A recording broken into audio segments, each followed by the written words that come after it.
Somos espíritus inmortales en un camino de evolución. Los espíritus fueron creados simples e ignorantes. Inicialmente no poseen el conocimiento del bien y del mal. Todo espíritu está destinado a la perfección y cuando no puede alcanzarla en una sola vida, Dios le concede otras existencias para que pueda crecer en inteligencia y moralidad. El renacimiento sucesivo del espíritu en la dimensión material es llamado reencarnación. El concepto de reencarnación fue acuñado por el pedagogo francés Léon Hippolyte Laurent de Insarribaí, más conocido con el nombre de Allan Kardec, que a través de preposiciones y raíces griegas y latinas acuñó este concepto, re, de nuevo, en oí, dentro de latín caro, que significa carne, acción de reentrar en la carne. Entonces, este concepto aparece por primera vez el 18 de abril de 1857 en el Libro de los Espíritus, que fue la piedra angular fundamental de lo que hoy conocemos como la doctrina de los espíritus. En este momento, que gracias a lo que se conoce como la doctrina espírita o el espiritismo, podemos entender ese concepto en todo su máximo esplendor dentro de un conjunto de fundamentos que conforman lo que es esta doctrina. Dentro de ellos está Dios, la existencia del espíritu, la reencarnación, la ley de causa y efecto, la comunicabilidad con los espíritus, que es la reencarnación, Jesús como guía y modelo, etc. Entonces, la doctrina de los espíritus nos plantea que la evolución del espíritu se da progresivamente, pues ella está íntimamente ligada a la experiencia. A través de las luchas expiatorias y de pruebas, el espíritu camina buscando la iluminación y la perfección. Entonces, al iniciar su jornada reencarnatoria en los primeros niveles evolutivos, el espíritu sufre todo tipo de influencias, buenas y malas. No todos los espíritus pasan por el camino del mal, pero sí obligatoriamente por el de la ignorancia. El Creador concede al espíritu la libertad de ceder o resistir a las influencias. Se trata del libre albedrío. Esta libertad de actuar se desenvuelve en la medida en que él adquiere conciencia de sí mismo. Acá entramos al meollo del asunto de esta disertación y es dentro de los problemas de la filosofía se plantea cómo hacer compatible la idea de un Dios soberanamente justo y bueno, el Dios omnipotente y todos los atributos de perfección que nosotros le podamos otorgar con la idea del mal en el mundo. Es decir, si Dios es bueno, ¿cómo suceden tantas cosas malas en el mundo? San Agustín, este filósofo del medioevo, trató de responder esta pregunta diciendo que el mal en el mundo se debe porque nosotros utilizamos mal esa dádiva de la divinidad que es el libre albedrío. Muy bien, en cierto sentido tiene razón, porque cuántos problemas nosotros tenemos en este momento porque hemos tomado malas decisiones en esta encarnación. Sabemos que si no tenemos una dieta balanceada, si no hacemos ejercicio, pues vamos a desarrollar algún tipo de patología en nuestro instrumento. Pero el problema radica es para explicar cómo ciertos niños, adolescentes, ciertos bebés inclusive, que no han tenido la oportunidad de utilizar ese libre albedrío, desarrollan enfermedades terminales. O sea, hay cuestiones que no se pueden explicar dentro de los límites de esta existencia terrenal. Una reencarnación puede ser libre, obligada o misionera, dependiendo de la evolución y de la necesidad del espíritu. Cada existencia en la materia significa un paso en la búsqueda del perfeccionamiento moral e intelectual. El espíritu puede, por tanto, por mala voluntad o prejuicio, mantenerse estacionado, mas nunca retroceder a estados inferiores al que se encuentra. Es decir, el espiritismo, la doctrina de los espíritus, no está de acuerdo con la involución. Siempre estamos en un perfeccionamiento continuo. Ahora bien, por ese libre albedrío podemos en ciertas encarnaciones estancarnos, pero llega el sufrimiento a sacarnos de ese estatus de quietud que muchas veces nos encontramos. llega el sufrimiento a despertarnos de ese letargo en el cual nos encontramos, porque hay dos maneras de evolucionar: a través del sufrimiento o a través de el amor.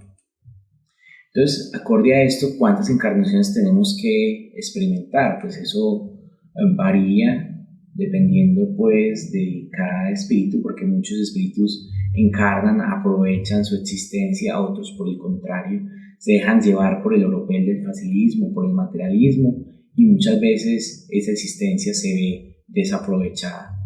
Es durante las reencarnaciones que el espíritu tiene oportunidades para reparar errores y sufrir experiencias liberadoras. El mundo material es, por tanto, una importante escuela de aprendizaje. Es en este plano físico donde nosotros, al enfrentarnos a las expiaciones, a las pruebas, es donde el espíritu aprende, donde pone en práctica lo que está grabado en su conciencia.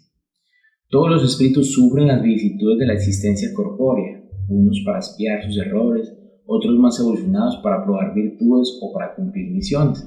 Pues, acorde a la reencarnación, podemos explicar cómo diferentes espíritus superiores han venido a la tierra cual maestros a enseñarnos cuál es el camino, cuál es el derrotero, qué es lo que debemos hacer.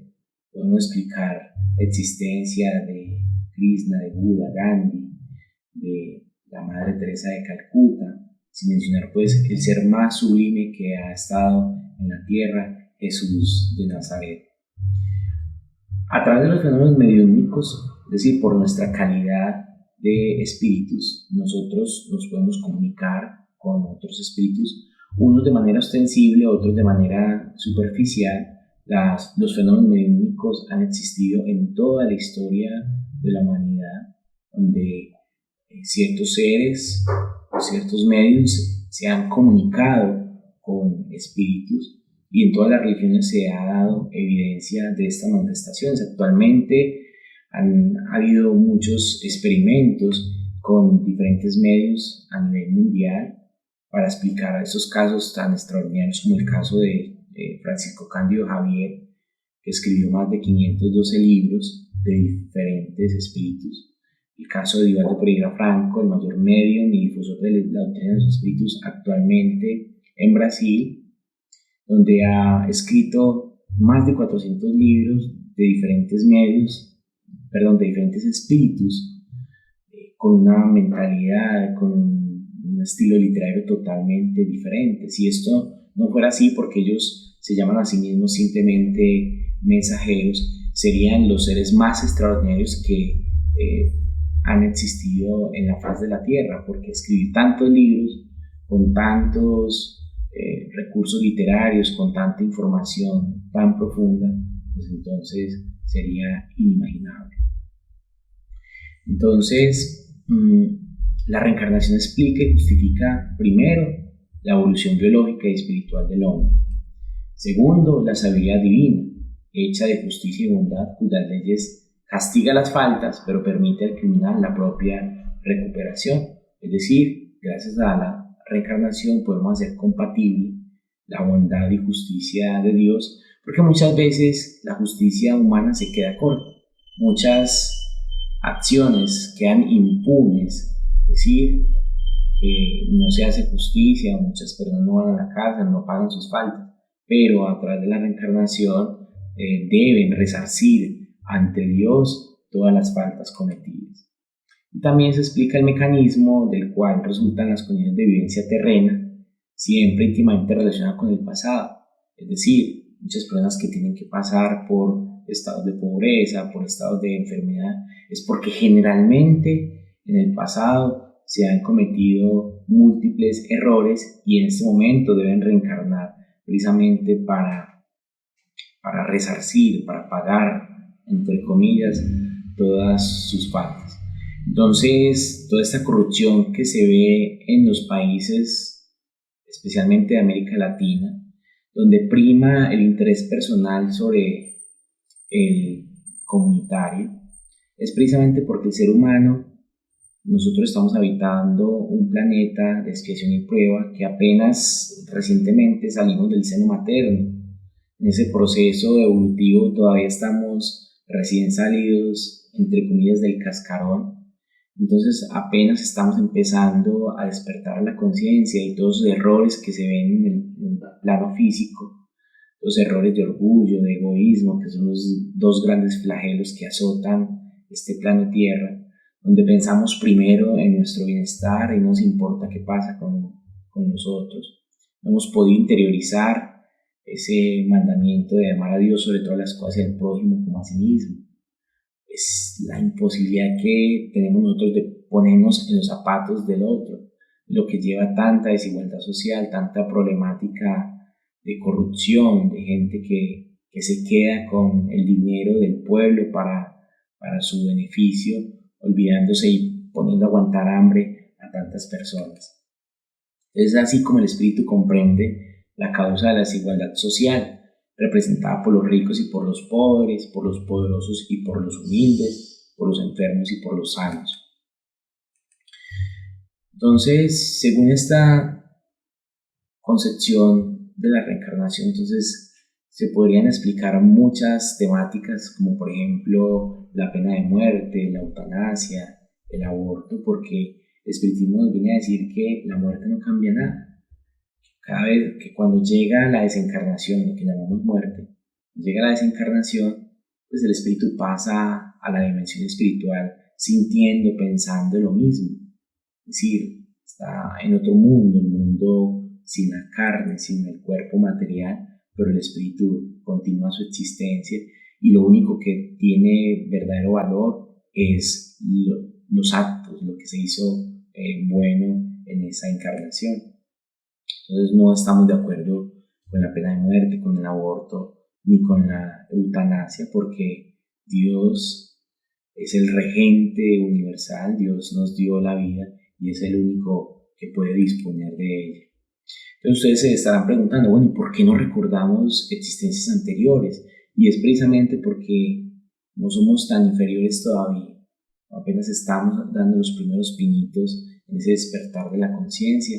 Entonces, en existencias pasadas muy cercanas cometimos muchos errores. Entonces, sería garrafal poder recordar todo el mal que he causado. De pronto, los familiares y personas que están a nuestro alrededor tenemos lazos ancestrales de otras existencias. Entonces, sería muy difícil, sería traumático para esa existencia recordar todo lo que se hizo en el pasado. Entonces, Dios nos da la oportunidad de empezar de nuevo, empezar a trabajar en nuestro adelantamiento sin sufrir el trauma de recuerdos pasados. Entonces, sin la doctrina de la reencarnación, la vida, con sus eventos aparentemente ilógicos, sus miserias y sus tragedias siempre mayores y constantes, limitada a pocos años de una existencia, no podría ser la obra incomparable de una inteligencia sin par como la del Creador. Es decir, que gracias a la doctrina de los espíritus, con este fundamento de la reencarnación, pues podemos darle un verdadero sentido a nuestra existencia. No es como decía Epicuro en la antigüedad, comamos y bebamos porque mañana moriremos, ¿no? Y gracias a este conocimiento podemos aprovechar nuestra existencia, vivir al máximo para darle el verdadero sentido, que es el sentido del servicio, de ayudar a los otros, tal cual el Maestro Jesús nos enseñó. Muchas gracias.